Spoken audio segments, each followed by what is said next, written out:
There's nothing like snook hook sets at dawn or catching a tarpon in the moonlight.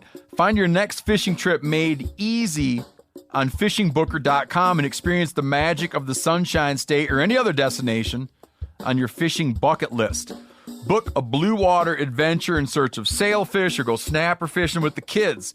With over 6,000 captains and trips to choose from, planning your next one just got a whole lot easier.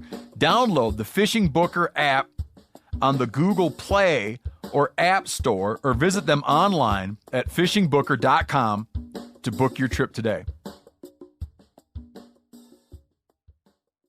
I'm sure a lot of you guys remember the old ceremonial hunting tradition of eating the heart out of the first animal you kill. Meat from those organs are among the most nutrient-rich foods on the planet. You can get those same benefits your ancestors craved via convenient daily capsules from Heart and Soil. Find out more at heartandsoil.co. And remember, use code MeatEater for 10% off your purchase. Welcome to the Wired to Hunt podcast, your home for deer hunting news, stories, and strategies. And now, your host, Mark Kenyon. Welcome to the Wired to Hunt podcast. I'm your host, Mark Kenyon, and this is episode number 277. And today in the show, we're joined by Scott Manifold of Drury Outdoors to discuss the story of his Michigan hunting property, how habitat management and hunting differs between his farms in Michigan and Iowa, and detailed ideas for improving food plots, hunting access, and much, much more. All right, welcome to the Wired to Hunt podcast brought to you by Onyx. And today on the show, my guest is Scott Manifold. He is originally a Michigan native who has hunted and owned farms in Michigan and Iowa and Missouri. And he's been all over the place across the Midwest and the country hunting. And he's also a longtime friend of Tom Ware, who together, the two of them, filmed for our buddies over at Drury Outdoors. And I somewhat recently discovered Scott and that he actually lives not too far away from where I am in southern Michigan. So recently he invited me to tour his property, take a look at what he's got going on. So this past week, the two of us headed out and walked his Michigan property. We explored all of the different tweaks and changes and improvements that he made to this farm over the years and kind of just dove into how he's improved this little chunk of dirt for deer and other wildlife here in Michigan. And that's just cool to see. I always geek out when I'm getting to see firsthand how someone else goes about these types of projects, because I've got all sorts of ideas, and we listen to so many different people here on the podcast about how they are actually trying to improve where they hunt for deer and for wildlife. It's something that's endlessly fascinating to me, but when I actually get to go out there and see it myself, it takes it up to a whole nother level. And so I think it's really cool to be able to then have a conversation just after that, talking about things that both of us actually saw. And hopefully we're able to communicate that to you in a way that makes it more helpful and interesting as well. So that's the game plan for today. I think the property kind of content's very interesting. I also found that Scott has an attention to detail with everything that he does, whether it be just hunting or managing and improving a property, that was really interesting to see and to hear about. He also has a lot of ideas around deer behavior and movement that I think could be helpful to anyone, regardless of if you own and manage a property or if you lease property or if you're hunting public or by permission. I think there's a lot of things in here that can be applicable to any and all of you. So in short, this was a really fun day in the field and a fun conversation that I'm excited to share with you. So I think we should just get right to it. All right, I am sitting now in southern Michigan in the basement of a home, and I see over my left shoulder, I see like 180-something inch deer and 190-something inch deer and more 140s to 150s than I can probably count, and I see several elk and a whole bunch of mule deer and a pronghorn. I feel like I'm surrounded by royalty as far as whitetails right now. And sitting next to me is Scott Manifold. Scott, first off, thanks for today. Thanks for taking the time to chat with me and for showing me around your place. Because what we did, and I'm rambling here before I even let you talk. But Scott was so kind as to take me out and walk me around his Michigan hunting property. A really, really cool place. Show me all of what he's been up to, the projects he has in the works, and what he's done in the past. And it's been a lot of fun, Scott. So thank you and welcome to the show. Oh, thank you. And it's great to have you. It's always good to have another set of eyes. Everybody sees things a little differently, so I appreciate your input.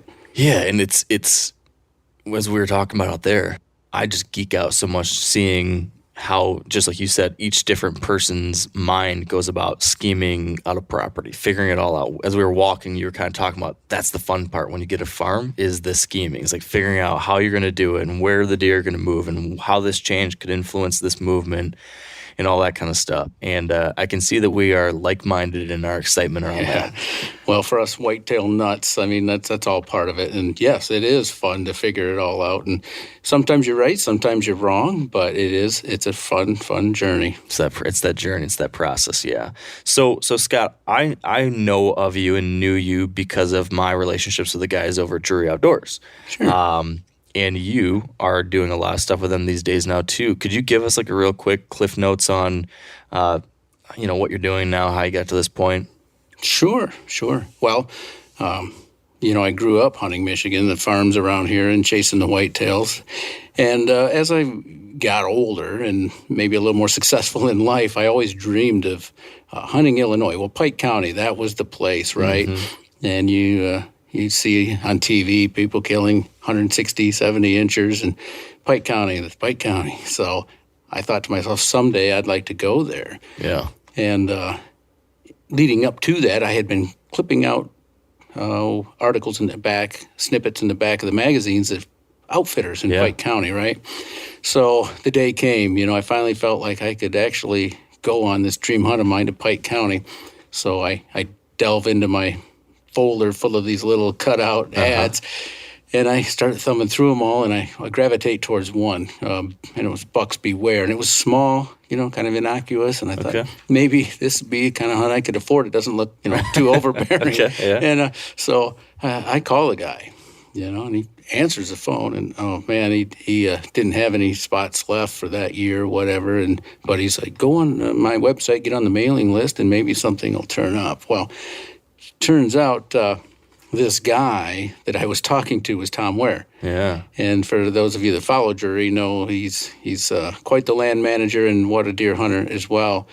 And what he did was eventually email me within the month saying, hey, I've acquired a new Missouri property.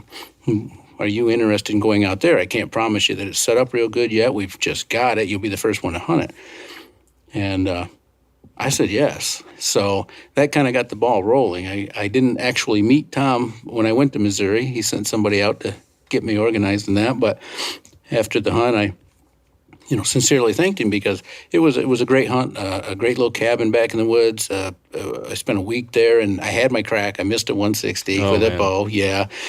And so just I think the fact that I contacted him to say, I didn't kill anything, but I am extremely happy with the way this turned out, and then I had a very good time. Thank you. Yeah. And then it wasn't long. He said, would you be interested in shed hunting that property with us in the spring? So I got a chance to meet him, and in subsequent fall, I did get to go hunt Pike County. And while I did not kill anything there, it was great to hang out with Tom and all his guides, and it just became a relationship that Tom and I developed, and a lot of shed hunting, and then going to Iowa to help set up his farm that he had there, and that was the sort of thing I really enjoyed, was building the food plots and figuring out where they should go, what we should put in it. I mean, right down to figuring out what kind of fertilizers or how much lime needs to go in there, and so we became close friends bonded over that, as you can imagine.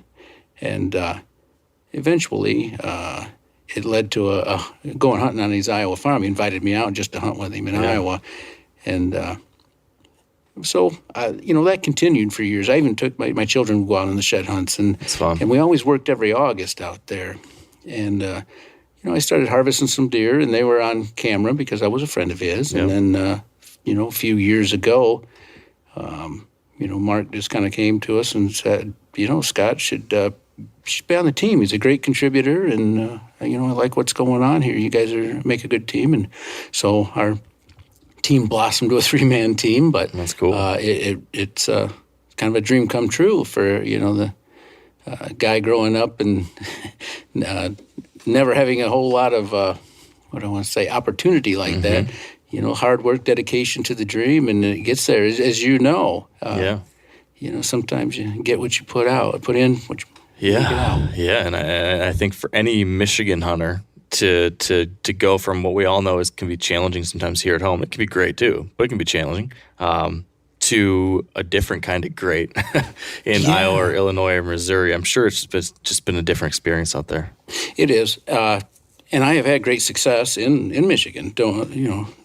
Not knocking Michigan, but there is a lot more hunters. There's a lot more pressure. So when you go to Iowa or Missouri, or even Southern Illinois, it's a different world. And the biggest thing that I noticed right off the bat that has blown me away, and I still tell people, the biggest difference is how much time you can spend watching deer be deer.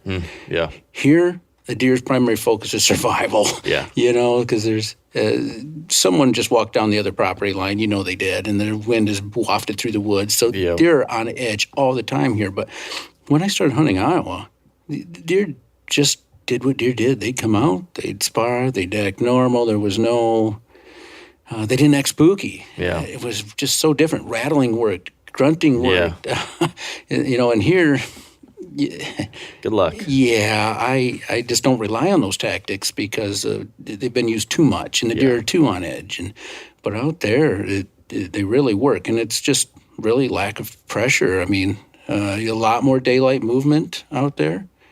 You want to get a 4-year-old on its feet in Michigan, that can be a challenge. A lot of them go nocturnal. I've got one that I've pursued in Michigan now for a few seasons, and I get pictures every year, and I've only ever laid eyes on him once, and it was right at dark. Yep. That deer has been on the farm he's I think 8 this coming year. Wow. Yeah, so he's ancient, and he's always just been a really big 8-point, but the age is another reason I like to go after him. He's mature, and boy, is he tough to beat. And that buck, I would say, if he were living in Iowa, would be a lot easier to kill because he's probably going to come out to the food during daylight from the lack of pressure. So whole different set of challenges. Yeah, it really is. And I can attest to some of the same things you said too. Like growing up hunting in Michigan and only knowing this, I had no idea what it was like until, 8-9 years ago or whatever it was, 10 years ago, I started traveling to some of these other states. And when you go to Iowa or Ohio or Illinois, not only are you seeing, older deer more often, you're seeing more daylight activity, you're seeing them act more normal. One of the really cool things I noticed was the vocalizations you hear. Like I'd never heard a buck roar or snort wheeze or anything. Never once in 20-some years had I ever heard something like that. And then I go to Iowa, and I'm seeing a buck lip curling and snort wheezing and grunting, all sorts of crazy stuff, and getting to see, like you said, serious bucks fighting. And it's just whether or not you have goals of killing an old buck or a big buck or whatever it might be, traveling to some of these other states can just be a lot of fun simply because of the wildlife experience is just different. Like getting to see, like you said, getting to see these deer do deer things just doesn't happen as much in super high pressure states. No, that's very true. I mean, in Michigan, you heard grunting, really. And usually there's the guy on the other side of the fence line grunting on his tube. Yeah, that's right. Yeah, or it was a 1.5-year-old buck harassing a doe maybe. Yeah. But out there, it's the vocalizations are super common, and you do hear and see all that. And it is during daylight, so it's I hate to say it's more fun, but it's just it's different. And the topography is different out there. The pieces of land tend to be larger. There's a lot of 10-acre, 20-acre, 40-acre pieces around here in Michigan. And so coming up with a bigger piece of ground can be difficult. And when you break a block up, a block being like 600 acre, a square mile, whatever, a lot of times there's 20 houses on it. All right. Where, and if you get in some of these other states, the blocks are more like 2 square miles, 3 square miles, and there might only be 4 homes on the whole thing. Yeah. So just a lot less people, Yeah. and a lot less pressure. Now, all that said, despite these challenges that we just mentioned here in Michigan, you've just shown me that you've still been able to have a lot of success here in our home state despite all of those challenges. And it seems like a lot of that has been kind of near where we are right now on some of this property we just walked. And that's kind of I do want to talk about some of the things you guys have been doing out in Iowa and Illinois and Missouri. But I'm just selfishly particularly curious about Michigan too, since I spend so much of my time here and, starting to look into the possibility of possibly trying to find a little place that we can start fixing up and see what we can do with it. So I'm just really fascinated in the story of how you started that here.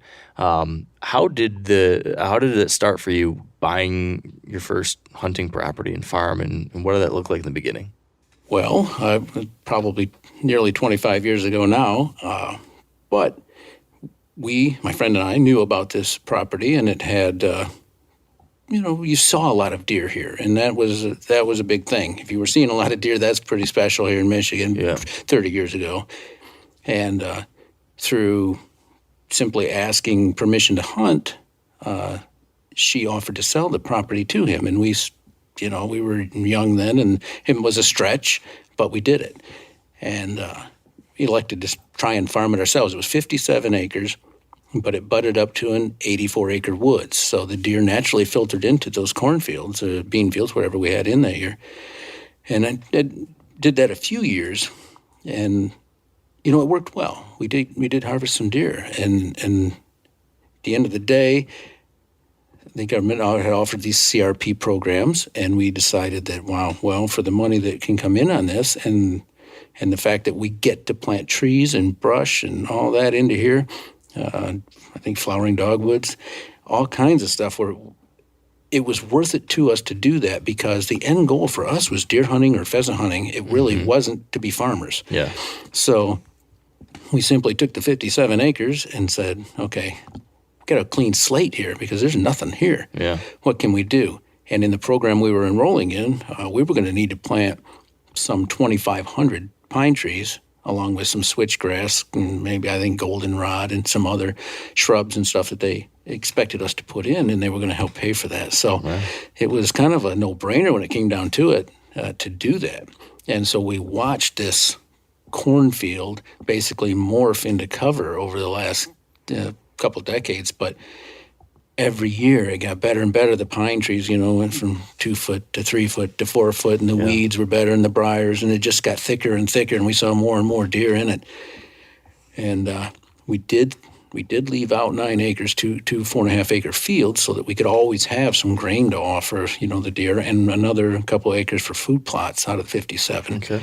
But the rest of it was really put into pine trees and bedding area. And, if you don't have a long-term vision, you're never going to get there. And what I've always said is, if you have an idea that's going to take 5 years, you might as well go for it, because at the end of the day, 5 years is going by you either way. Yeah. 5 years, how fast time goes. Yeah.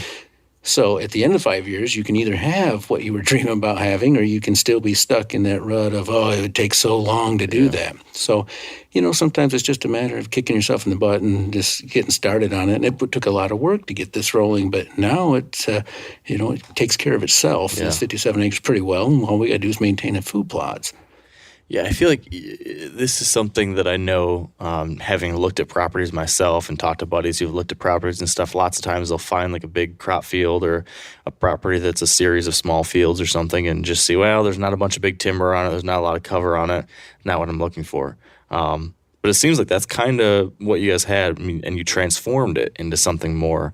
Absolutely. How long did it take to make that change a positive one? Like after year 1, after year 2, did you start to see positive things? And how long of a roadmap does someone have if they're trying to convert old field to deer habitat? I would say my favorite years, actually, after starting it, was probably years 5 through 10, when the pine trees were at that 4 feet to 12 feet level, and there was a lot of weeds in between them. Yeah. Those were some of the better years. But having said that, it was an instant improvement in that we were able to put in some green plots too intermixed with it. And even if it's just weeds or briars that are surrounding that food plot, like ours was the first couple of years, it still gives them that sense of security that they'll come out into that. Yeah.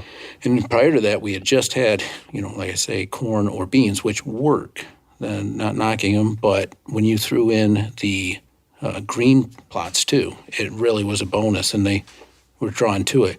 The other thing we did was we actually added a little water, and it was kind of a simple move at first, seemed maybe a little silly, but we took just a kiddie wading pool and submerged it and kept that full of water best we could. But you would be amazed, since we don't have a lot of water right here, how fast they would drink that down. And during the rut, we would literally have to fill that every 5 days or so, take the tank back and fill it. Wow. Yeah, and trail cameras would come along, we'd get pictures. The deer standing in it, bucks, during the rut. And granted, they weren't being overrun with shooters or anything. Right. But the point is, it kind of added to the smorgasbord. Now they got some green, they got some water. Now they're not traveling an extra 300 yards to get a drink. They're going to take that easiest drink that they can, even if it is out of an old kiddie pool. Yeah. And they laugh, but they really did use it quite well. And now we've maybe moved on a little bit from there to make some better water sources, but that's how it started. Yeah, that's cool. Another thing I saw that you did out there in that old field area is you've kind of broken it into smaller sections with screens or something along those lines. Can you describe kind of what you guys did there? Yeah, well, we left 2 4-acre pieces for farming purposes, just to have grain out there. But the one that was particular back there by our favorite blind, you get a lot of time in the blind, so you think a lot of thoughts. And one of the thoughts that occurred to me one day was, what if this 4.5-acre field that I have, what if straight out from the blind I was to put in a hedgerow, build my own, everybody. And the thought being that we had watched these deer step out of the woods at the time and step into our field, and the food's right there, and they don't necessarily have to go very far to eat, and or if it's a rut, they could see the whole field, so they knew, if there was a doe there or what was going on the whole field. So on a whim, I actually went out and bought a tree spade, one that went on the back of the tractor, and started transplanting. We planted 2,500 pines, so I had a lot of pine trees. Yeah. And a lot of autumn olive had come up, and a lot of honeysuckle had come up, and I literally built a hedgerow straight out from the blind that divided that field in half.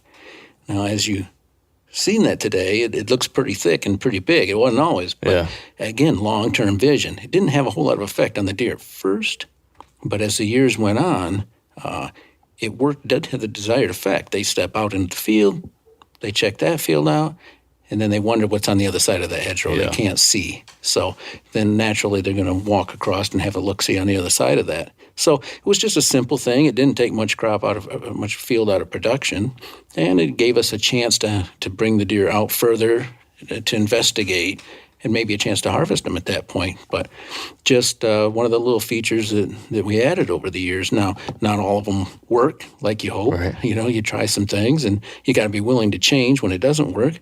But overall, the experimentation part of it is some of the funnest stuff. Yeah.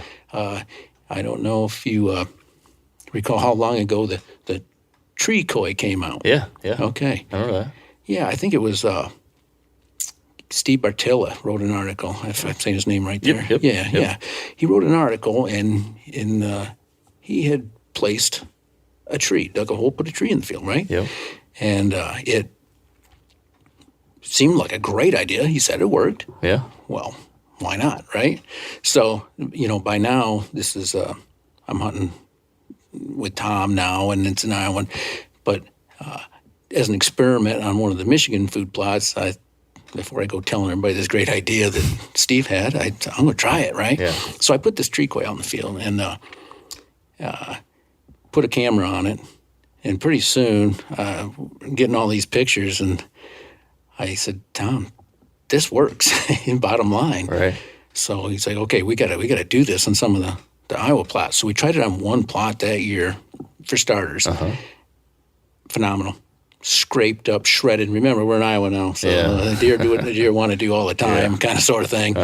And phenomenal success with the reconics over that tree koi, and it scraped up, tore up.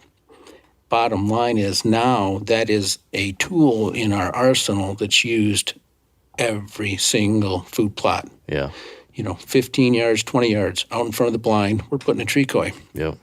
And if you watch much of the Drury stuff, you'll notice that a lot of bucks are killed coming into that tree koi. So very effective tool, and just a simple idea, but again, experimenting, and that was one of the things that I felt worked really well. Yeah, it's definitely something I've added to my repertoire too, and I haven't killed one coming into something like that yet, but it certainly has helped me get a lot of good trail camera pictures in those areas. And I'm sure it's, one of these days it'll work out for a shot. So it makes a whole lot of sense. It's pretty cool. Well, we learned a very hard lesson this year over a tree koi. Did you? It wasn't actually me hunting. Tom was hunting with Brandon, and it was in Illinois. And the tree koi is a particularly beautiful one. The deer loved it, but it had a lower limb that came off at about a foot high, maybe, and it angled upward, right? And usually, if a deer comes in, they'll work their way around it or be near it, and you'll get your chance. But this particular deer was over 170 inches. Yikes. Yeah, and he came in. It was like it was scripted. He came in this tree koi, and for minutes he's shredding it. And poor Brandon, I mean, he's at full draw, and then he has to let down. Then he has to draw again.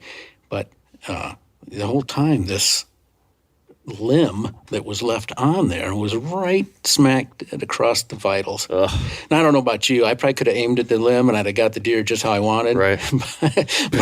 but sure enough, if you aim to miss it, you probably hit it. But the bottom line is he didn't feel like it was a clean opportunity, and that the deer exited stage left, walked straight away from him after 2 minutes. That's brutal. You had to have a gross boon buck that close. But credit the tree koi for bringing him in and giving 2 minutes of time to harvest him. And if that limb's not there, it's a buck that won't even hear the string go off. His head was in the limbs raking him. And it was made for great video, exciting stuff. I bet. But, just a little tree koi story there. Yeah, that's pretty awesome that kind of situation would arise because of that. Now, what about the reverse situation? So have there been any things, maybe on the first 57 in particular, maybe if you can think of any, in which you tried something and found it didn't work and had to rewrite the script on some project you tried out here or some change you made to the habitat? Did anything like that pop up on the first chunk or no? Yeah, actually. One of the things that may be regrettable is, and actually this occurred when I was still trying to farm it. First 5 years we owned it, I farmed it. So to make the farming life a little better, I removed a fence row. Yeah. And, I look back on that and think, what'd you do that for? Yeah. Because, eventually it was going to evolve into the whitetail habitat it is. And I would love to have that fence row back. And it was because it was a mature fence row. Yeah. And at the end of the day, I wasn't in it for the corn and the beans. I was in it for the deer, turkey, pheasants, and squirrels, whatever would live in a nice thick fence row like that. So that is one thing. I wished I had not have pulled that out. Mm-hmm. I'm sure as you've now expanded your projects to include other farms and stuff, I'm sure there's all sorts of other things you've learned over the years, and maybe we'll get into some of those. But one other piece on the 57 on that first chunk. What about the hunting on that? Because I think a lot of times one of the questions people have, especially somewhere like Michigan, but anywhere really, is can you take a small property like that, 40 acres or 60 acres, something smaller than that, and really notice a change and actually see better hunting and better recreation or whatever it is?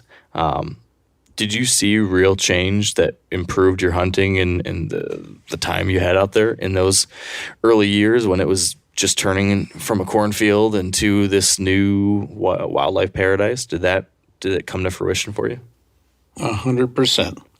Yeah, from the beginning until now, even, it's so much better. If you're into deer hunting, it's a must-do. It's just, wow. I would say 10 years in, by then, we were seeing so many deer.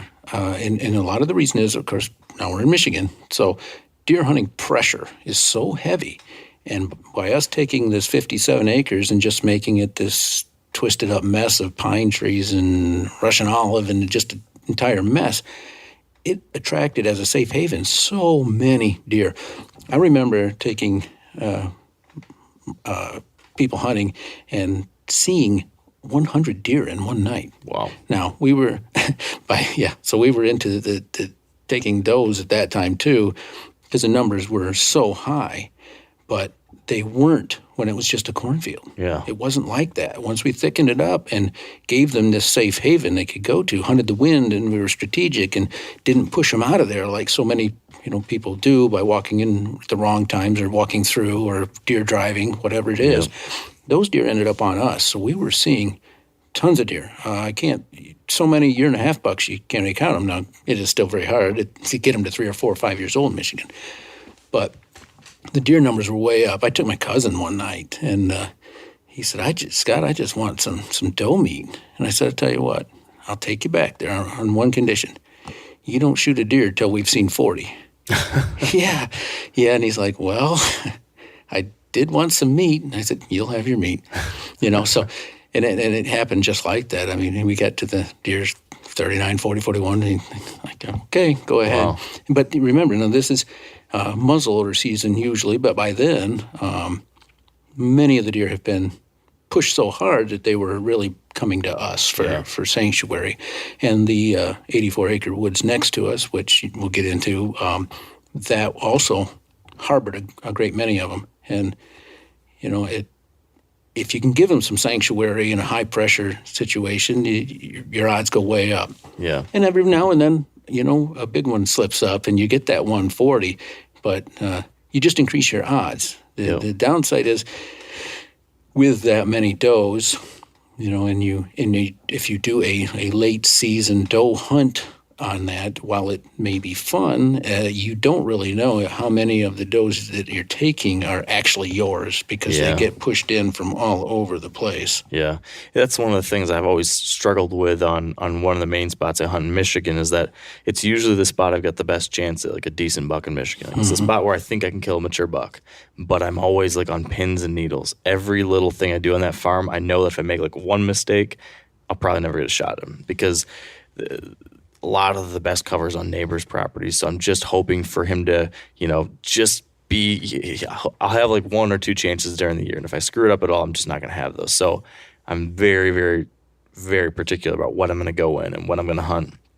So that's all to say that I've always been paranoid to go in there and try to shoot does early.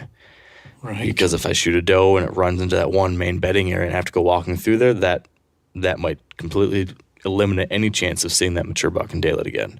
So because of that, I always end up waiting until December to shoot does.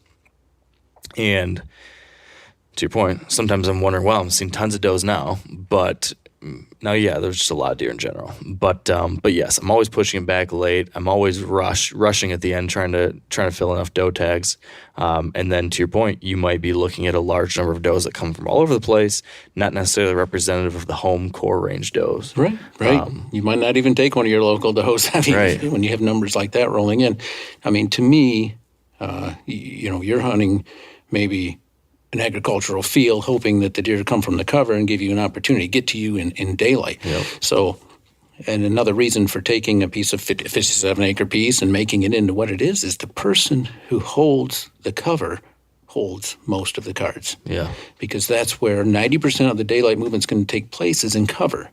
So if you're just hunting an agricultural field, it's a lot harder on you. Yeah. And for me, we had a choice because it was ours. We could either have the corn or we could have the cover. So we elected to do a little bit of both. I mean, we went from 57 acres of food down to 9, 10. But all that cover put some of the cards in our hand. So we were getting a whole lot more daylight walkers. Yeah. And something you said while we were walking resonated with me, and that was that when you do have that cover, when you do have the ability to house more deer during daylight on your ground, you all of a sudden have like a disproportionate impact on the future of the deer herd of the entire area. Because if more bucks are staying in your chunk during daylight and you're choosing not to shoot the young bucks, then these deer that maybe otherwise would have been spread all over and shot by other people, maybe you now have a larger number of bucks than usual hanging out during daylight in your property during the fall or during gun season that otherwise would have been shot. And you are maybe, even though you might only have 57 acres, if you make it the 57 acres that from November 15th through the 30th, all these bucks want to be in because they know it's not nearly as bad as everybody else, all of a sudden you could have a really significant impact on what bucks make it through for a whole large area maybe. It kind of sounds like you kind of had that impact, right? Yes, you do. To your point, most people get excited about opening day. I mean, if Michigan could somehow go from a state holiday to a national holiday for the 15th of November, they would. Yeah. And personally, I'm not a big fan of that date because it happens during the rut. Yeah. And I wish that would change. But to your point, I would generally not even get too excited about the gun season until about the 18th, 19th, and then the 20th. Now, by now you've had several day-night cycles and several people just getting out in the woods like a million hunters, you know. And so by the time we got to the 20th, we had a lot more deer on the property, and my odds of taking a 140 went way up. So, to your point, they get pushed in on it, and having the cover pays dividends, and you can hold bucks that you wouldn't normally hold. Now, who do you know that would say to you, well, Mark, I don't care for the opening day. I prefer to wait till the 20th for my opening day. Not many people. Yeah. But I'll tell you who it is. It's those of us with cover. Yeah. So, for me, if I can give them a place to feel safe and go to bed, I'm doing something right. Then nextly, if I can give them something to eat prior to going out to the big agricultural fields, better yet. Yeah. Now, a lot of you guys are familiar with the old hunting tradition of eating, some organ, the heart or a chunk of liver off the first animal you kill. I had that when I was a little kid, and it was a big deal.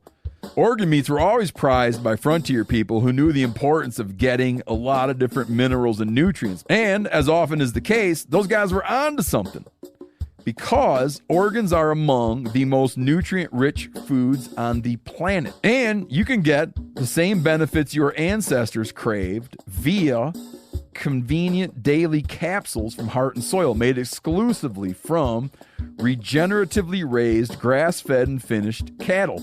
Heart and Soil's unique freeze-drying process means all those important nutrients are trapped in, ensuring you experience every one of the benefits of nature's superfood in a clean, convenient, taste-free capsule.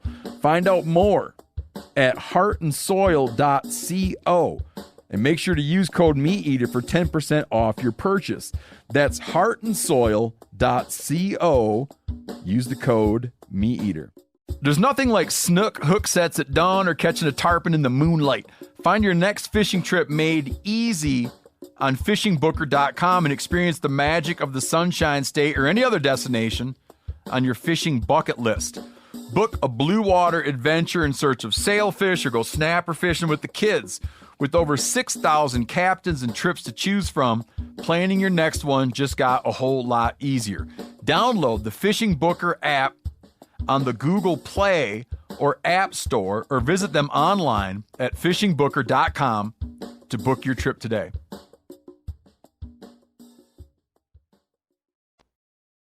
So you were able to do that to a degree on your 57, but then recently you were able to take it to a whole nother level. You've alluded to this 84. Mm-hmm. Can you talk about how you came to own that? Well, I mean, it always had been next to us here on the 57, but basically, the fellow and his wife, they passed away, and the family offered to sell it to me. And at that point, the idea of having that tied in with this original 57 was very appealing to me. At the time, I had a a Missouri farm. I was fond of it, but to me it was worth the trade. So I, sold out of that property and into this one, and it has really made it so I can take it to the next level. It wasn't an overly hunted property, which is part of the reason we had so many deer around to begin with. But how often do you get a chance at a clean slate with 84 acres of timber? I mean, there was barely any paths in this to walk on or ride a four-wheeler on. There wasn't anything really in there. Quite a few tree stands, but I've always found that that can be difficult if you have a tree stand out in the middle of a hardwoods. I mean, your wind's going somewhere. So at best, it was kind of difficult the way they did hunt it when they did, in my opinion. But now tying that back into the 57, I've got that 9 acres of grain out there and another couple acres of food plot, and then this 84 acres of solid timber. It was an opportunity. I mean, I walked it with some people and just picking their brain. You're one of them that can see things, and I come back to the land management. It's the clean slate thing is so exciting for me. Yeah. I am looking forward to seeing how this turns out in 5 years, and I have great feelings about it because I've been around and doing this long enough. I know it's going to work really well. But day one walking into this new timber and going, And the thing is, it was not a mature timber. It wasn't like the kind of woods that you turn into a city park. Right. So while that has a certain appeal to certain people, it doesn't so much to the deer. And this woods was new by wood standards. I think probably 70 years ago it was pasture, and with some fence rows in it. Mm-hmm. And so it's been let go a very long time, and it has grown mature enough to have been logged a couple times. But overall, you saw it, it's just loaded up with trees that are 16 inches or less. Yeah. Yeah. So a lot of light gets through, and that gives you a lot of undergrowth. Yep. And so walk me through what those, I don't know if you did this in a matter of weeks or days or months, but when you first took possession of it, and now you're starting that process you just described. I have the blank slate. I have an 84-acre rectangle of solid timber, relatively young, pretty thick, and then I know that there's food to my one side that's on the 57 that you own too. Walk me through how you looked at it, what you were thinking, how you started planning. Okay, these are the first things I need to do. Like, how did you walk through that plan? What did the plan look like? Well, the plan originated 20 years ago. I've been sitting next to this woods for a very long time. Just dreaming about it? Well, you spend time in the tree stand, you get time to think. Yeah. And boy, if I had that property, this is what I would do. Mm-hmm. But one of the first, foremost, and obvious things that I had always said to myself was, there's a power line running through this, up towards the front. And why not? If the power company is going to keep it clear anyway, why not put that all in clover, give the deer something to eat. Yeah. So without even walking the property, I was able to identify something right off the bat that I would do different. Okay. And then once I sat down and, really thought, hey, I'm going to own this, what am I going to do to this property? It really comes down to one word, access. How am I going to access and not blow the deer out? How are we going to keep it very much a sanctuary, yet make it huntable at the same time? So one of the first missions was to create some roads around the perimeter towards the outside edges of the woods. Yep. You got to give something to get something. So some trees are going to have to fall over, and you're going to have to drive in there. You're going to have to walk around it. You can't hunt a property without going into it. Yeah. But being attached to the 57 and being attached to the road, instantly, I had access from three sides, and that was key right there. So first thing I did was get a bulldozer and navigate some trails along the edges, wide enough to get a tractor down through and start the process. But the process of deciding where to put food, a little bit more involved. So what I tried to do was identify how the deer moved naturally anyway. So in other words, I knew that out the backside of the woods, that there was a big water source. It was 40 acres away, but it really was about the only thing around back there. So my thought was, okay, if I can get to that backside, maybe get a little food source in the back of this woods, maybe I can give them a little something to eat before they head out in the dark to go over and get a drink from that lake. Yeah. The one thing they're going to need is water, period. They've got to drink. So somewhere, I mean, I knew they were getting water, and this particular property had little to none on it.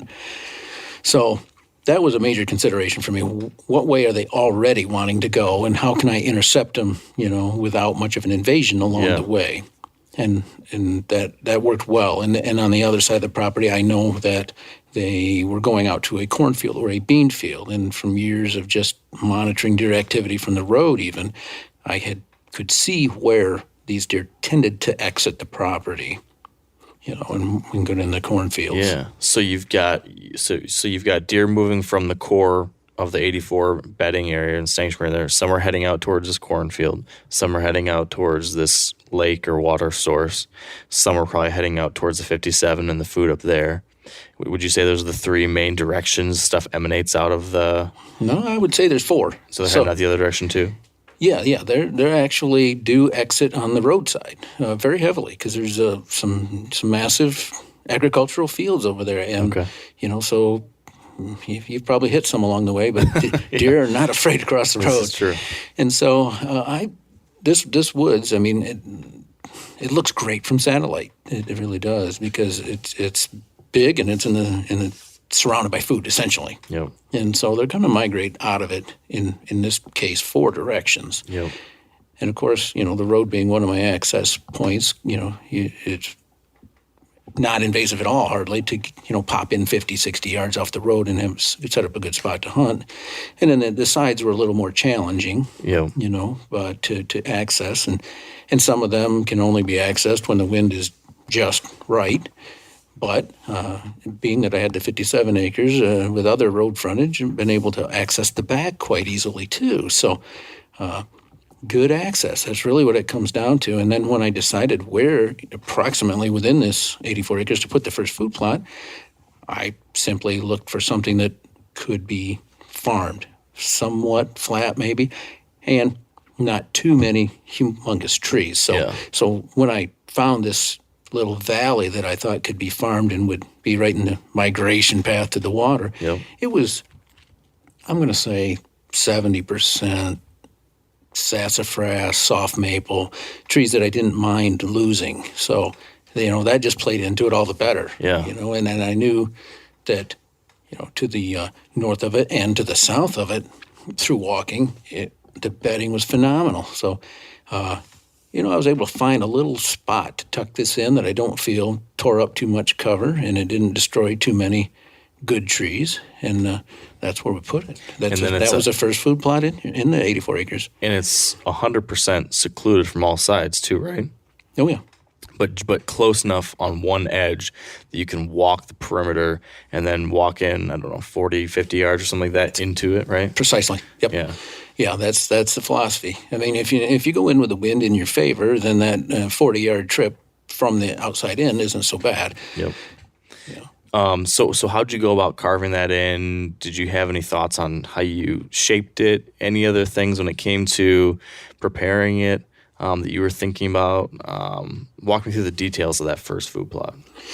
Well, this was some thick and nasty, because of the sassafras trees and the vines. There's a lot of vines in here. Yeah. And so, I walked it. I used, the Onyx app, and I did some walking, and I said, well, that's about 3/4 of an acre. And I saw the shape that I had walked in, and the shape was dictated somewhat by the topography and also by where I just wanted to say, I am not taking those big trees out or whatever it is. So that was a phase 1 of it. So identified a shape that I thought could be huntable and accessible, and where I would put the blind all prior to the dozer going in. So then we fired up the dozer, my son and I, and we dozed this plot in. And last year was the first year hunting it, and it proved successful. My son got a nice buck there, and my great-nephew killed his first buck in there. Wow. And it was great. But, I think you need to be ready to evolve when you're doing this stuff. So, you know, it worked, but not quite to the degree I wanted it to. There was a fair amount of deer that were bypassing us just because they were headed to the water. You know, water first. They must be bedded all day, however it worked out. They were kind of skirting the plot. And then, obviously, the trail cameras would show us that they were there after dark. Yeah. So this year, I went ahead and modified it a little bit. I increased the one end of it to kind of get out into that little travel corridor.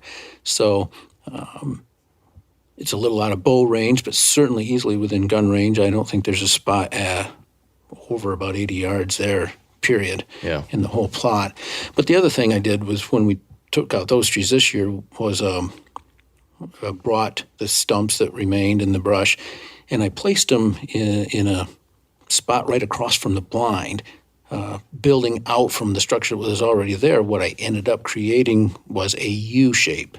Okay, so any deer traveling this food plot from one end to the other was going to come past the bottom of the U, and you know that's the blind was at the very bottom edge of the U, and the bottleneck I created was kind of in the bottom of the saddle of the U.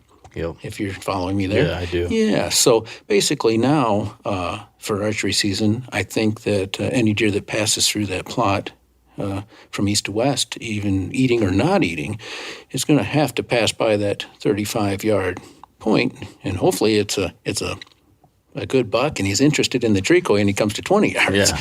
But the bottom line is, there was a little bit of evolving that took place this spring on that back plot. Yeah.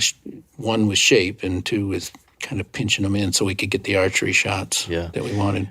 I also saw that you just mentioned one example of it, but you definitely, when you're pushing out these timber plots, I've seen that you're taking the debris from it, whether it be stumps and root balls or some leftover tops and whatever, and it seems like you're using those strategically too, to help manage where movement might be. Can you talk a little bit about how you think about that too? Sure, and it definitely does make a difference. Well, A, it can make them feel a little bit more secure.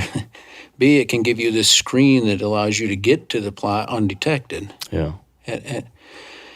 But knocking the trees down and stacking up the root balls, and that helped us with the bottlenecking of the deer, but it also made it so that I could carve holes through there in spots maybe 25 yards from the blind. So if they wanted to travel across the plot, I know that good chance if they exit, they're going to take the easiest path. Not saying they can't get out of there, but I am saying that if you give a deer an easier place to walk, a lot of times he'll take it. Yeah.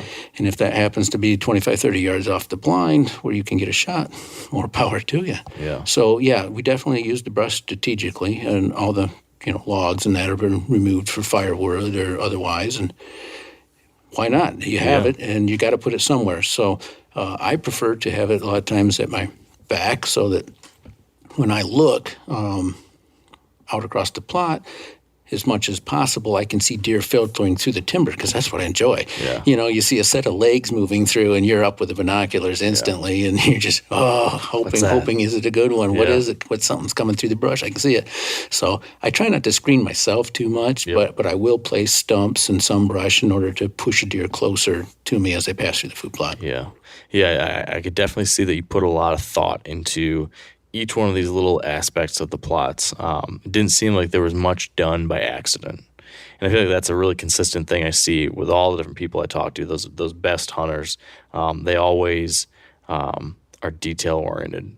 They're not cutting, they're not making shortcuts. They're thinking through the long run, what all these things might mean, how each little piece could stack on top of each other and give you that best possible chance. Right.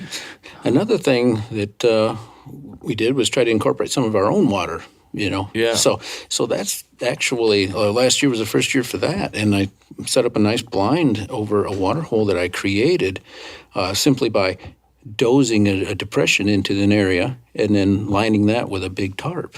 And then after that, we put a foot of dirt back on it to protect it because, from the deer's hooves. Mm-hmm.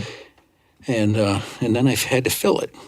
Since I don't have water flowing on the place, I have an old water tank that maybe holds 300-400 gallons. And several trips later, I had it filled up in a blind set over it. Now in this particular case, the very first one, I elected not to have any food sources around it because I thought, that would be what an all-day rut sit this could be. I was just picturing this in my mind, We're just off some of the bedding and the thickets, and these deer are thirsty. They've been running, chasing does, on the move all the time. How fun it could be to sit in this timber location throughout a day set and watch deer filter into this water through the woods and not have it be a great big wide open space of green. So again, I'm experimenting, mind you, but what I saw last year made for some of the most fun Michigan hunting that I've had in a long time. Wow. Even once it got cold, the deer were coming in and punching their feet through the ice right along the edge just to get drinks, and it was steady flow. Now, this first year, probably the oldest deer I saw do that was 2.5. So not that we drew in a lot of big bucks right off the bat with that new water hole, but it drew the deer. And in my belief, all these 1.5s that came in steadily will someday be 3.5, 4.5-year-old deer. They're accustomed to drinking there. Yeah. And I'm hoping that'll work. And the turkeys loved it just as much. Squirrels, raccoons, everything drinks out of this thing. It's pretty neat. Yeah, the deer would punch holes in the ice, and then the turkey would come and drink out of all those hoof prints. Yeah, it was fun. Another thing you mentioned to me when it came to water is the fact that you'd found that this definitely worked.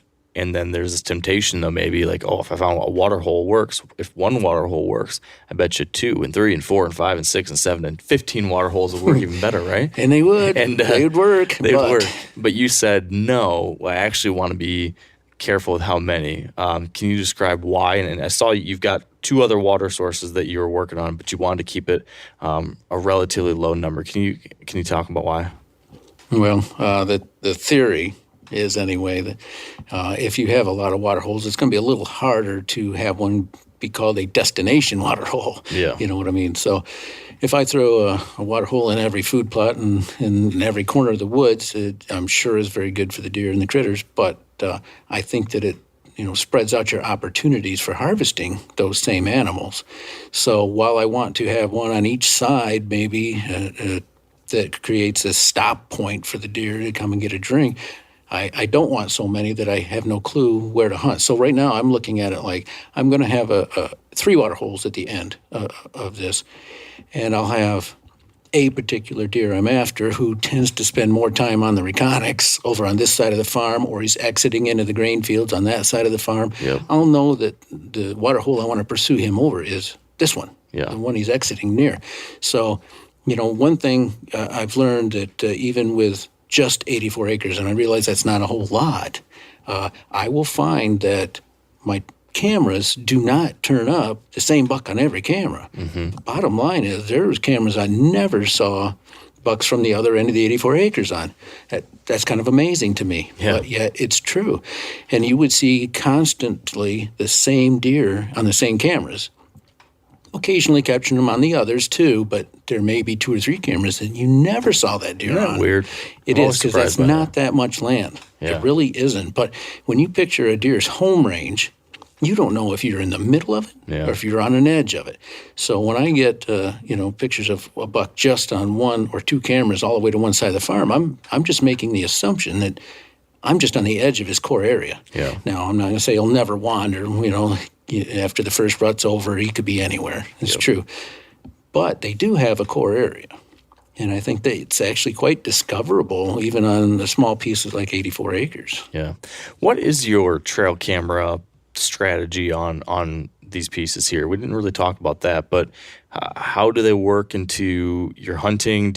I know, folks like Mark Drury are really big into getting a lot of photos, but mostly by using last year's photos, are you planning your hunts this year? Because he's looking at a lot of like annual patterns and trends like that. Are you doing that kind of thing? Are you just trying to see what kinds of deer are out here? Or are you using cameras to actively choose where to hunt right now? And you're getting pictures yesterday and you're hunting here the next day because of it. Where do you fall on that spectrum? Well, inventory, for sure. I'm always taking inventory. And yes, I do keep all the pictures from previous seasons, because one thing that I've discovered is if a deer tends to hit a particular area at a particular time of the year, he'll be consistent with that the next year. Good chance, if he's still around, that 2-year-old now as a 3-year-old is likely to be hitting that same food plot in December, which just tells you something about his character. And there's a good chance it'll be the same the following year. So there's the inventory side of things is just maybe, well, back when you could use mineral, you get your mineral out there and you just kind of take a general inventory throughout your area of what bucks made it through. And then as season approaches, I'm moving off of that and I'm getting on green, or in this case, maybe a water hole as well. Yeah. But I'm getting it to the food plots, especially, the clover and that, and trying to see what deer are hitting particular food plots at that point. But by the time October gets midway through, I'm changing that tactic as well because deer, the bucks in general, are not thinking of their bellies quite as much now. So I'm moving the cameras off to get them on scrapes at that point. By mid-October, I've got them pretty well all on scrapes and maybe just one per food plot as a general monitor. And, maybe even I have that, on a food plot timer and is taking a picture every 5 minutes during the morning hours and the evening hours like they do now. So a couple of different tactics, but the scrapes become my primary focus after mid-October. When you put them on the scrapes, how far, how close to the scrape do you set your cameras? I've heard some people talk and say that they're worried about spooking deer, so they don't want to have the camera right on the same tree that the scrape might be on, or they'll try to put it high and angled down. I've been kind of conflicted on this. I've ran cameras right on a tree that's 10 yards away or 5 yards away from the scrape, and it seems fine. And I've had other times where there'll be one buck, and I get one picture of him, and I never get it again. I wonder, is that because I had that camera there? Should I be putting these high and farther away? I don't know what the answer is. Where are you on that? Well, I think you're right. It can affect them, and I've had the red light cameras, and I definitely feel that that does have an effect on them. I mean, they do turn and look at it. So, and you may not see that deer again. Or I've even seen them in the third and fourth picture are them running away. Right. So I know it affects them. But so what I have tried to do is go, all with cameras that don't have that. Certainly not the regular flash anymore like they used to, but even gotten away from the red just to improve my odds there. But in question to where do you put it, I would consider access usually. I'm putting it on a side of the tree that allows me the least invasive footwork from a standpoint of getting to and from it. And honestly, I like scrapes that occur on old laneways. The reason being, you can take an electric vehicle or maybe a golf cart and slip back in there, never put your foot track down at all, and roll right up to the camera with your gloves on and flip it open and change your card. Yep. The other thing that I've started doing for the food plot's sake is I'm mounting the cameras right on the blinds, and that way when I go to my blind to hunt, I can pull the card. So I use that tactic quite a bit too. Plus, I like to put the tree coys out, so there's usually a tree 20 yards in front of the blind, so that gives me a natural spot to put, whether they're just up there scent marking the tree or rubbing it or putting a scrape on the ground. Does and bucks alike are attracted to those, and you do get quite a lot of pictures that way. Yeah. So back to your food plots, you're talking about, having cameras over these food plots, monitoring what's there. In these kind of satellite food plots, like you described one of those that you're carving into the timber, and there's two others like that on this piece that you carved in. You described to me kind of it seems like a relatively consistent food plot plan for each one of those. Can you walk through what that is, why you chose to plant these several different varieties? Yeah, sure. A basic philosophy of mine is with your food sources. Now, aside from grain, and we're just talking about typical food plots of, turnips and radishes and clover and the like, I like to see a balance of 50 to 60% into clover overall. And the reason is it's habit forming. Clover works all year. Unless they completely annihilate it, they're going to paw down to it in the snow. Yeah. I mean, they're going to go for it. And that's not different in radishes all the time, but radishes are not there all year. or turnips. Clover is. So it's awesome for the turkey hunting as well. But bottom line is that clover is fairly easy to grow, fairly easy to maintain, and it's a year-round attractant. So to me, habit forming is good. If you're going to hang on to a property for more than 3 years, you've got an opportunity here to form habits with those 1.5 bucks that are on your property. And there's usually a lot of them in Michigan. Yeah, and a few of them are going to make it through. And if you can form some good habits coming to that clover or whatever, that's a great thing. Now, fast forward, you're thinking about season. In end of July, of course, I'm burning down, what's not clover, and I'm turning it up and getting it, prepping the soil, getting my lime on there. Usually, actually, that's more towards spring, but getting the fertilizer put in and worked into the soil. And then for planting strategy, a lot of times we'll put the clover. I like the non-typical clover real well, and I'll put that around the outside edges of the food plot. And part of the reason is, clover is pretty shade tolerant compared to other plants. It tolerates that well, and the roots of the trees get out in there some and will drain nutrients away from other plants. Clover will survive that and will keep on where other types of plants won't. So a lot of times there'll be an outside ring of clover. But then when it comes to the food itself, out in the center, I like to seasonally stagger what's planted there. You can't run radishes or turnips year after year in the same spot. So I may take a food plot and draw a line from my blind across the food plot. Left side, I might plant, tall tine tubers or some sort of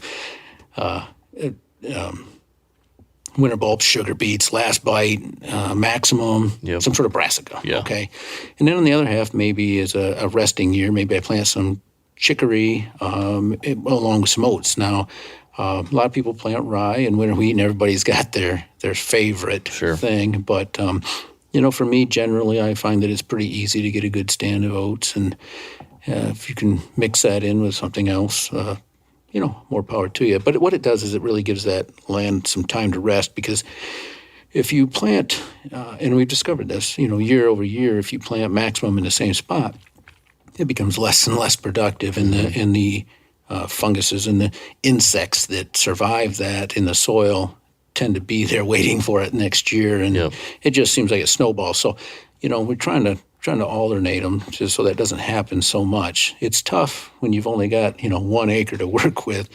But all you can do is do your best, and that's a small effort right there to split them up. Now you talked about the clover. You've got the clover ring, and then also on one of those food plots, I think it was the first one, you talked about how you were going to leave a larger section of that in clover as well. And we were I was asking about how you maintained it, because one of the things I've been dealing with lately is just trying to maintain a small clover plot that I've been working on, a piece of property that I can hunt, and just dealing with the weeds, dealing with different things, trying to make sure you're timing all the different maintenance things right. That's what I always have the questions like, when should I be mowing, or when should I be spraying, or when should I be? It's just there's a little bit to it. And you said that you have kind of a system for managing your clover. Can you walk us through what your system is? Yeah, I mean, kind of what we discovered a little bit by accident, actually, years and years ago, was that I went to burn down a clover plot. And when you say that, you mean spray? Oh, yeah, right? Roundup. True. I am. Not fire. Right. Yeah. So we're burning it down with a chemical burn. Yes. Is what it is. See? And, I think I may have gotten a little bit light on the Roundup or whatever, and go back in a couple of weeks to get ready to plant it. And what in the world? The clover that's in it has survived, and it's starting to spring back. And I'm like, what the heck's going on here? So long story short, it occurred to me that, well, if clover could actually survive a heavy dose of Roundup, what happens if I spray my clover with a light dose of Roundup? Will it still be effective enough on the other weeds in that? Mm-hmm. And again, not being afraid to experiment, it turned out to be quite an affordable option to spray it that way. And I ended up mixing about 3/4 ounce to the gallon, of Roundup in the water. So that's a fairly light dose, but yet heavy enough it killed the weeds. So the clover would be stunted generally. It'd yellow, and then it would wait for the rain. So I'm doing this in, say, the end of August, right? And, for a couple of weeks there, they say that it's best to spray and go on vacation. Yeah. It honestly is, because I had done it in the past, and I went back in, 10 days and went, this time I've really done it. You're not going to have anything to hunt over here. Right. But yet a month goes by and you've had some good rains, and suddenly the only thing that's green in that plot is clover. And not only that, without any competition, it just blows up. Yeah. So I've ended up with some very, very good food plots of clover with that method. And by the time that October rolls around, it's had a solid 6 weeks of growing, and it's lush. Works really well. Now, throughout the course of the spring and summer, I'll mow it a couple times, just to keep the weeds in check that are trying to come up through the clover. But at the end of the day, usually long about end of August, mid-August, I'm going to go ahead and hit it with a dose of Roundup. And I try to look and see when there's some rain in the future. I want the Roundup to be effective enough to knock out the weeds, but I don't want the clover suffering indefinitely on drought conditions with that Roundup on it. Yeah. So, if it's going to rain in the next 7-8 days, I'm happy. And I try to shoot for those times. Yeah. And when's the right time to mow? You said you mow several times. What are you waiting for to say, okay, now it's time to mow? Do you just wait till it starts seeding out, or are you waiting till the weeds reach a certain height? When do you choose to go in there and do that? Well, yeah, I would say, wait for it to seed out. But here's the thing. I mean, in June, when you think you're due for that first mowing, I've discovered that it's just not worth it. We hit fawns. So we stopped that practice, at the time that I felt like we should probably get on it, because the summer grasses are now starting up through the clover. So you feel like, man, I should maybe get out there and get that mowed before them get going. The downside was, you hit a fawn or two, and it kind of discourages you from doing that. So my first mowing of the year generally is a little later than I would have liked, and the grass is a little bit taller than I would have wanted, but at least the fawns are on their feet, and it's not an issue. And then a lot of times, mow one more time, say, towards the, right the end of July, and then the weeds in the clover has a few weeks to recover, and by the time I actually do the Roundup application to knock out the weeds. But the other part of that equation is to maintain a good clover plot, if you want it to last 5 years, you got to feed it. They make their own nitrogen, so that's not necessary. But we fertilize it like any other. We treat it as a crop, because it is. And Tom and I have stretched some of these clover plots out to 5 and 7 years in good shape. Eventually, there's no doubt you need to start over. But so what we'll do is we'll knock it out of the rotation, remove it from clover. Now, this is not the ring style. This would be if we had a whole plot of clover, is what I'm really referring to now. But so after 5 years, let's say, we go ahead and do a hard chemical burn on it with some more aggressive chemicals, and then go ahead and turn that under, and we'll run a year of brassicas on it. I mean, the clover's just pumped it full of nitrogen, and the turnips and the radishes are nitrogen hogs. So that first year out of clover, they tend to do really, really good. And if we were going right back into clover the very next year, along with those radishes, we seed clover again. And those seedlings will take root, and after our year of brassicas, the next spring it comes up quite strong. And generally speaking, we will do some frost seeding in March just to bolster the weaker spots in the clover. And, it's not terribly expensive way to do something, so we generally would do that too. Now, a lot of you guys are familiar with the old hunting tradition of eating, some organ, the heart or a chunk of liver, off the first animal you kill. I had that when I was a little kid, and it was a big deal. Organ meats were always prized by frontier people who knew the importance of getting a lot of different minerals and nutrients. And as often is the case, those guys were onto something, because organs are among the most nutrient-rich foods on the planet. And you can get the same benefits your ancestors craved via convenient daily capsules from Heart and Soil, made exclusively from regeneratively raised, grass-fed, and finished cattle.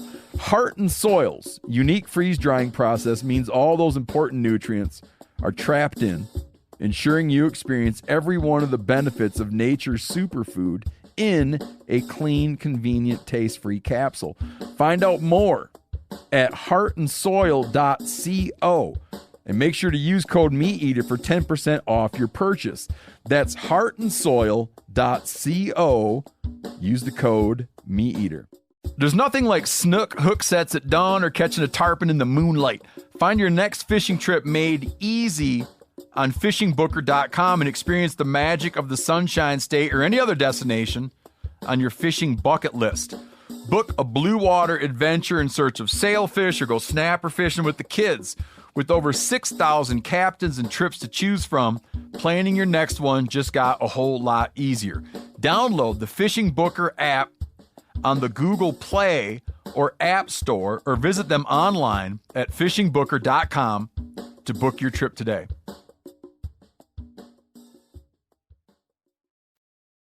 So speaking of food sources, you've got all sorts of, you have several strategically placed food plots, which we've talked about.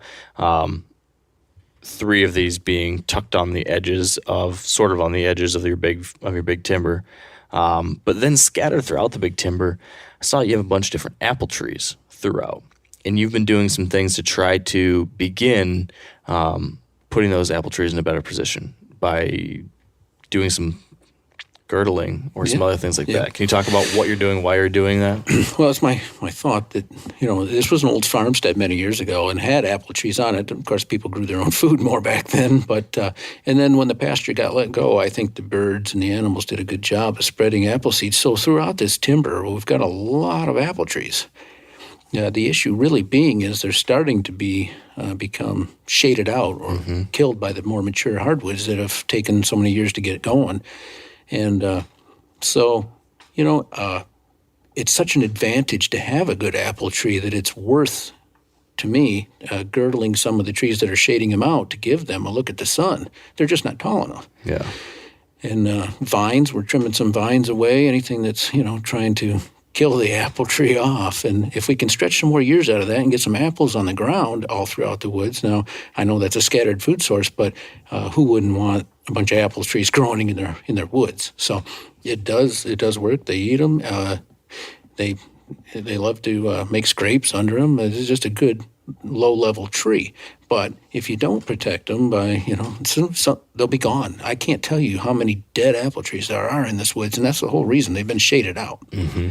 So, we're, some of my cherry trees are having to get girdled to provide some light into the apple trees, but you can't have it all. So, yeah. Can you explain what you mean by girdling, how exactly you're doing that? Yeah, well, basically taking the chainsaw and cutting a ring around the tree a couple inches deep, because that's where the nutrients move up through the trees on the outsides of the tree, just underneath the bark. So by severing that lifeline to the tree, the tree will die off. I don't necessarily want it laying on the ground. This wood is thick enough as it is.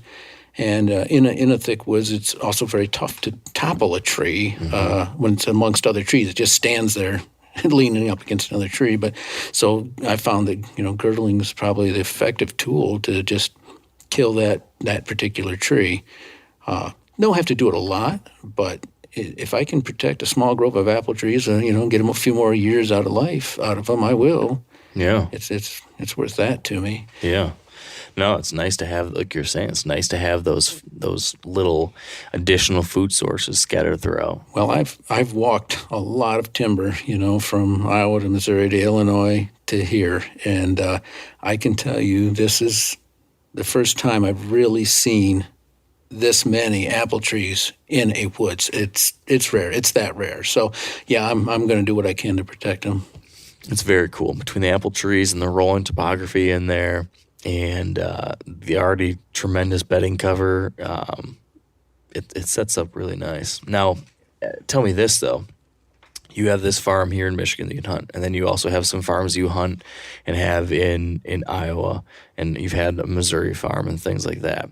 What do you have to do here on the Michigan farm, or what have you been thinking about in the Michigan farm as far as your habitat work or plan or process? What have you done, if anything, that's different here than on those farms because of the specific challenges we have here? Is there anything that comes to mind?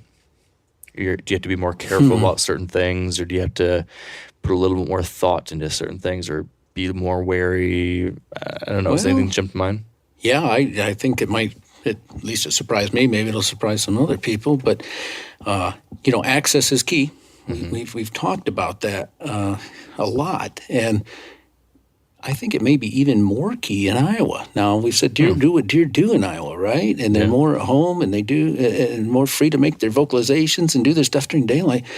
So naturally, you would think, that maybe Michigan's the one you better be more careful with. But the truth of the matter is, if a person walks down the fence line in Iowa, it's a lot less commonplace and can be a lot more alarming to the deer, I think. So access actually becomes more important out there. Whereas here, well, I, would never really want my scent to blow through the timber, believe me. But at the end of the day, deer smell humans in southern lower Michigan on a daily basis. Yeah. So, it's not like I want my jet stream blowing right at the deer that are coming to me. They won't come. But if they catch a passing whiff, it could just be the lady walking her dog down the road. Right. It could be just the farmer out checking his fences for the cattle. So they have to contend with people all the time. And if they always, ran every time they got a little whiff, they would never have a place to live. So while, I think they'll avoid you for sure, and you can't have your scent blowing at deer that are approaching you, they won't do it. I think that if your wind does drift across them, as long as it's not steady, you may get away with that, let's say, a little bit better in Michigan. I know that sounds kind of counterintuitive, right, but they're so inundated with human scent that occasional whiff, I think, is just a little more commonplace. It would be maybe the equivalent of hunting suburb bucks sometimes. Right. Yeah. And I wish that this, farm maybe was in a different part of the county where there wasn't so much human traffic around, but it's just hard to come up with that piece in southern lower Michigan. There's too many people and too many small pieces of ground. Yeah, there certainly is a lot of that. Now, what's next? Like, what's the next big thing you want to do out here that you haven't started yet? Is there still like a bucket list, big project you really wish you could be able to put into action out here? Or where do you see it going?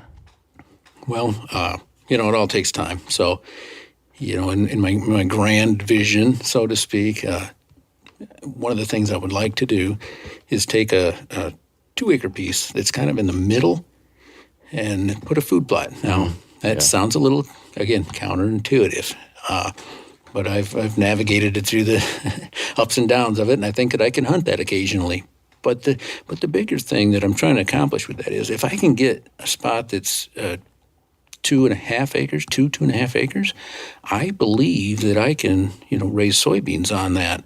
And I know because of the deer numbers that it's going to require an electric fence, and I'm going to have to once a week go out and change a battery on that and make sure it's not knocked down. But I believe that I can grow a couple acres of soybeans out of that and then release those beans once November hits, or if I even want to wait till gun season, I could. But release those beans, meaning take down the fence. And now I've suddenly got this big food source that should be able to feed the deer for a couple months, maybe 3. It just depends on how many deer come in and eat there. But the idea behind that was really one of if I can feed the deer and give them something to drink, maybe a few of them are going to be able to live to be 4 years old because they didn't step out in front of a slug, across the fence. And at the end of the day, if it works, I think everybody would benefit. Even the surrounding ground are going to see more and bigger bucks out of the deal because I've protected so many 1.5 years now.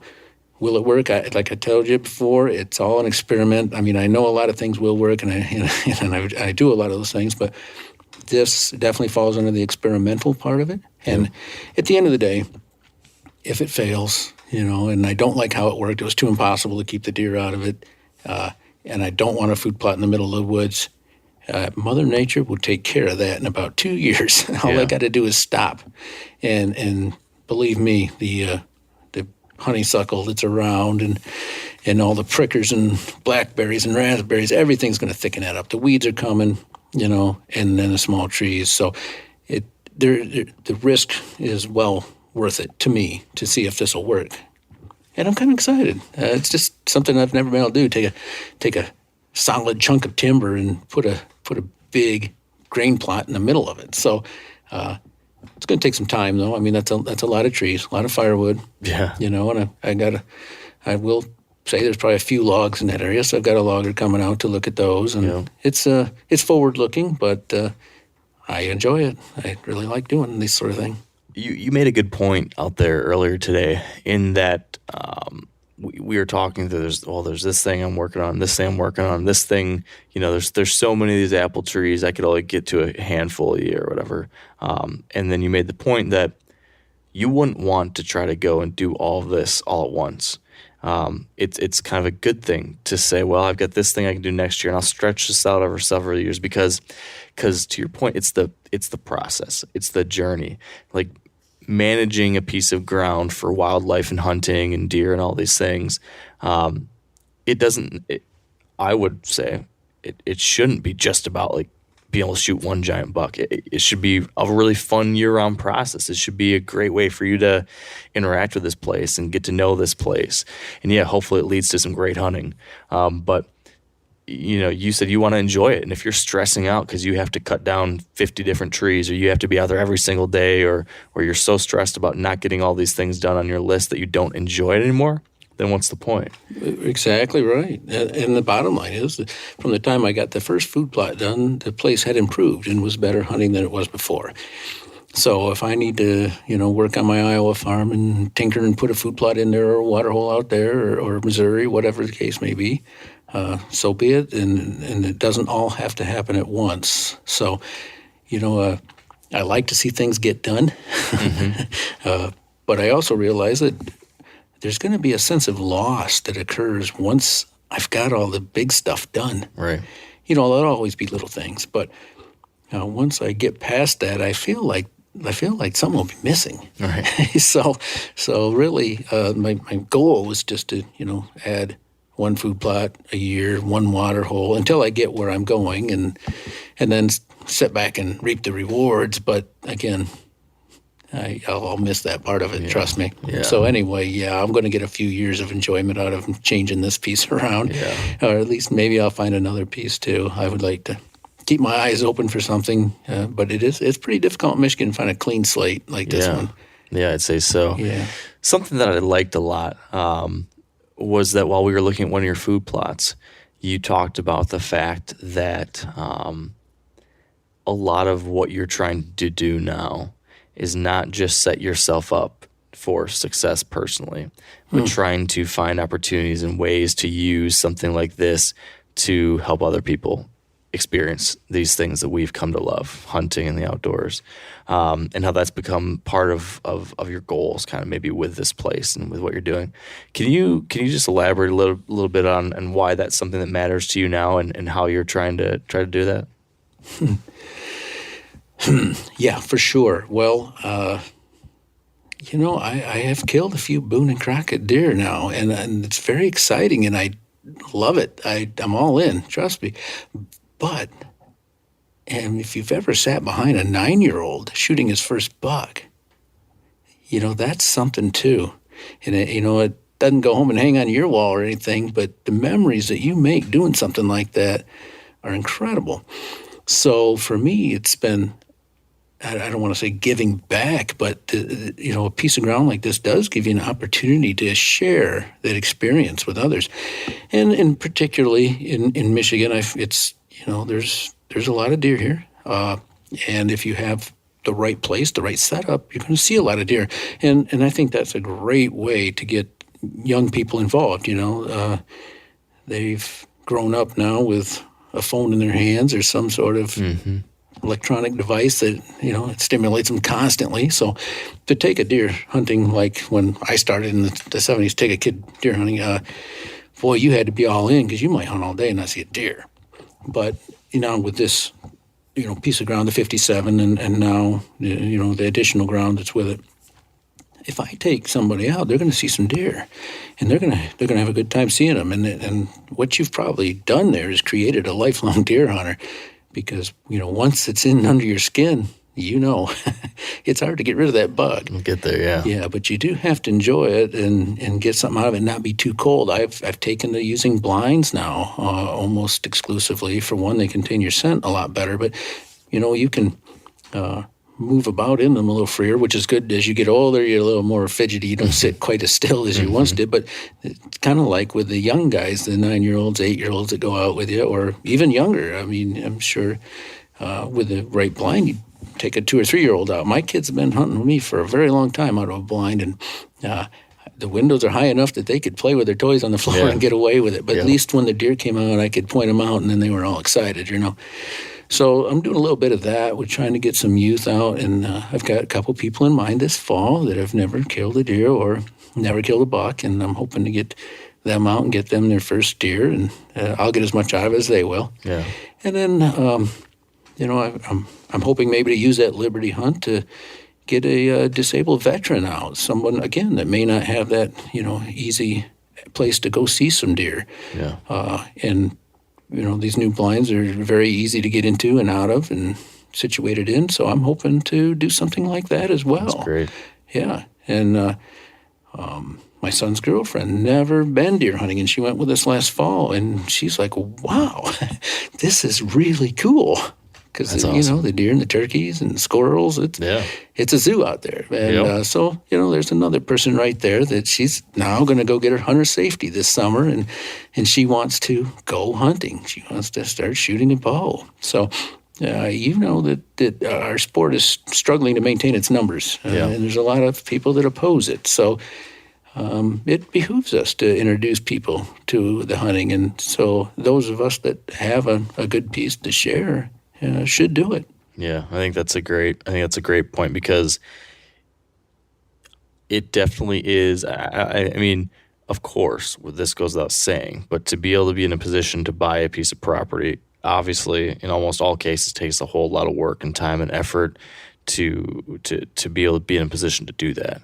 But it also is a privilege to be in that position too, and there are some people that maybe won't have that privilege. So I think it's really cool that you're taking that blessing of yours and helping others that maybe don't have that same opportunity. I think that's just a great example for a lot of us to look at.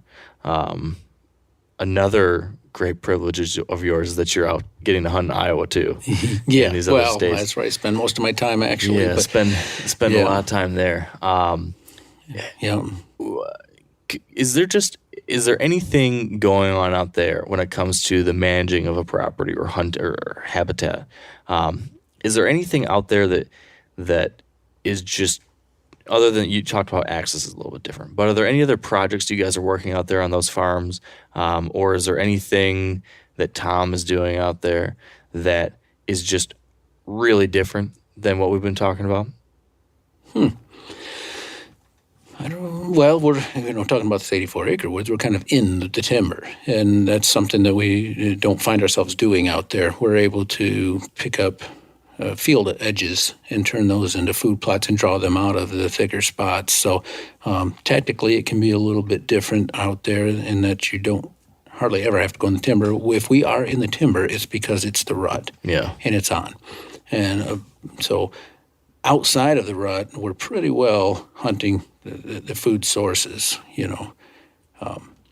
So that's a little different. If a person in Michigan has a piece of woods to hunt, he's got to walk through it, period. Yeah. I mean, there's just no way to necessarily get around it otherwise. But it seems like out there we have a little bit better. It just seems roomier, you know. Yeah. The pieces of ground are so much larger in general out there. If someone has a 200 or 300 acre field here, it's pretty well, fence rows are ripped out and it's just big old cornfield, right? You know, and those fields do exist out there, and even bigger. But the tracts of land in general are so much bigger that they take in a lot more cover. You might be only 4 of you hunting a few hundred acres instead of 4 of you hunting 40 acres. You know, and that makes a big difference. In Missouri and Iowa, Illinois would probably be another state that included that. What makes those states different than Michigan, and I don't know, maybe you've never thought of this, but in those states, you don't have a swamp. It doesn't exist. Yeah. In those states, water moves, period. If it falls down, it moves until it gets into a stream and then a river, and off it goes. There are no swamps. It's just, and so we have that to our benefit here, because it does give the deer a great spot to hide. And so that makes us a little bit unique, is all the lowland and wetland Right. that we have here. But the other thing is, most of that rolling ground in say, Iowa or Missouri was once upon a time cattle ranch. I mean, they farmed for cattle. So all the rolling ground tended to be turned into grassy fields for them. Yep. Well, in keeping with that, they put reservoirs everywhere. So literally, if a raindrop falls out there, it's pretty much going to go somewhere. Yep. So they created a lot of reservoirs, watering holes for the cattle. So they're really all over. So we don't use water holes quite as much out there, as we do here. It just seems like there's a lot of them, and we're not. Well, I'm not going to say not. We do hunt over them, but it just doesn't seem to be quite as big a factor as a nice big green food plot is. Yeah. Let's put it that way. But here, if a deer has to go 300-400 yards for water, he's likely to get shot at. Mm-hmm. So if you can put a water hole inside your timber, you've got it's a game changer. Yeah. Yeah. Something I've always liked to say, and this is, there's probably no factual basis to this. I just like to say it because I'm from Michigan. But I always like to say that if you can kill a mature deer in Michigan, you could do it anywhere. This is what I've always thought. Like, this is same thing. You could say the same thing if you could kill a mature buck in New York or Pennsylvania or maybe Georgia or one of these other high pressure states. I'm not sure how it all ranks, but that's always been my thought. So if you can kill one here, you can get it done anywhere. So you can kill mature deer in Michigan, and you've been able to kill mature deer in Iowa. Now, I'm sure he won't listen to this, so don't worry about what he's going to think about you saying this. But if you took Tom Ware from Iowa and threw him in Michigan, could he kill a mature deer here? Tom is good. He is good. Yeah, he's going to find the most mature deer. Will he stay in Michigan? No. No, Fair enough. He's gonna. No. He'll be heading back. No, he's not going to be here probably with me this fall. No. Yeah. But to your point, there's a lot of truth to what you say. If you're a good hunter in Michigan, odds are you're going to be very good in the western states as well. Strategies vary a little bit, but so what you have to know in Michigan to be able to kill a good buck, simply translated out west, means you will kill a good buck because it is easier in those states, a lot less pressure. Yep. So, I mean, I don't know if the same is always true. I think that in Iowa there's plenty of old school farmers that just wait till the shotgun season and they go out and they sit in the same spot they always sit, and for whatever reason they always kill one there. Well, I don't feel that you could take those people and drop them in Michigan. Yeah, it wouldn't work. It's been a little bit too easy for them in that there's not that many hunters out there, and they've probably seen the deer coming out to the food plot for a month or two now, or just that spot's just always worked over there by the oak tree, and it's probably true. But yeah, turnabout. I think Michigan hunters, if they're good here, are going to be good there, and they're going to have more fun probably because they're going to see some serious buck fights, and they're going to hear some snort wheezes, and they're going to be excited. I know. The minute I started hunting out there over a decade ago, that was it for me. I had to be there. Yeah, it's hard to argue. It's a whole lot of fun. I love hunting in Michigan. I love hunting these other states. It's just different kind of experience.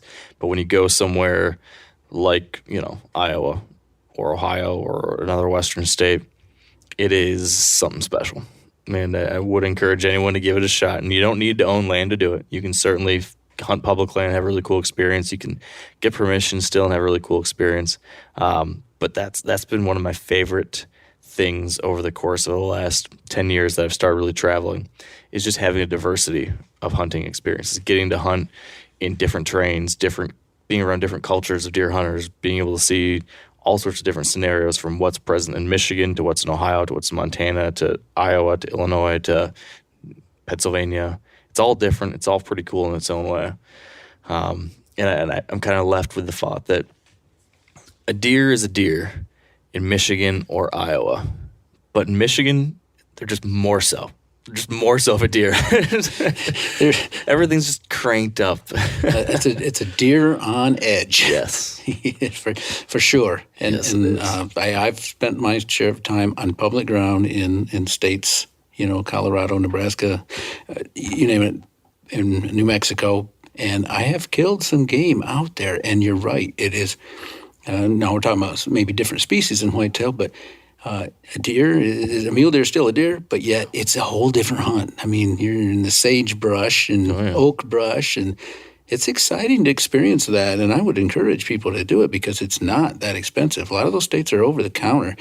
And if you think you can't go out on public land and see some, you're wrong. Oh, yeah. And they're there. Yeah, you might not always get a giant, but I'll tell you, when you do something that's out of your comfort zone and you go out to these public lands, success doesn't have to be measured in inches. Yep.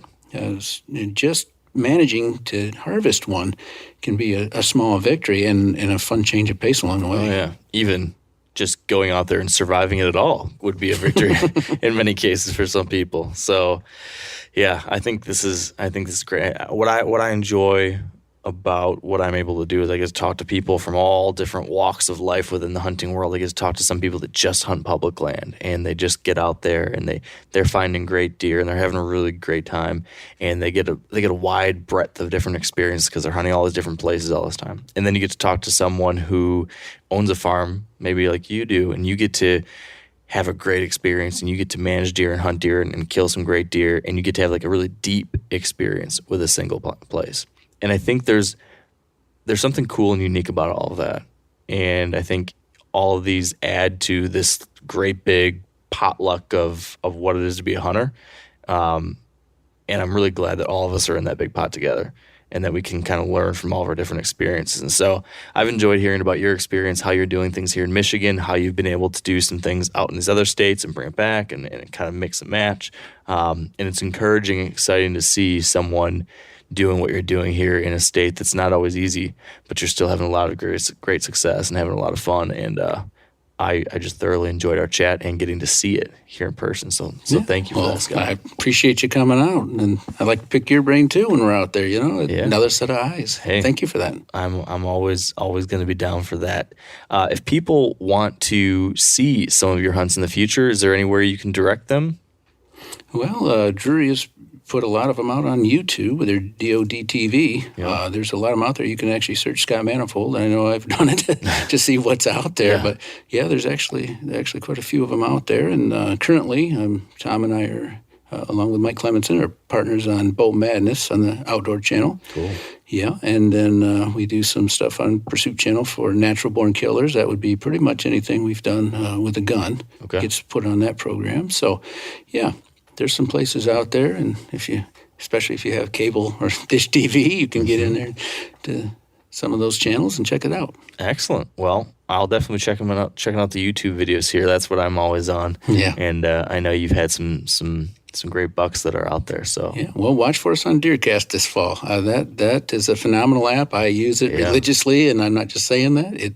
It works superbly, and it also gives us a chance to, right after our harvest, post the kill out there for everybody to see what's happening. And I mean, it's about as close to live as you can get on something like that, and just a great format. That is a fun way to do it. So, all right. Well, thank you, Scott, and hopefully we'll be seeing some big old bucks on DeerCast from you come this fall. Thanks. And that will be a wrap today. So thank you all for tuning in. Best of luck on your upcoming turkey hunts or habitat projects or whatever it is you might be doing out in the woods and fields these days. And until next time, stay wired to hunt.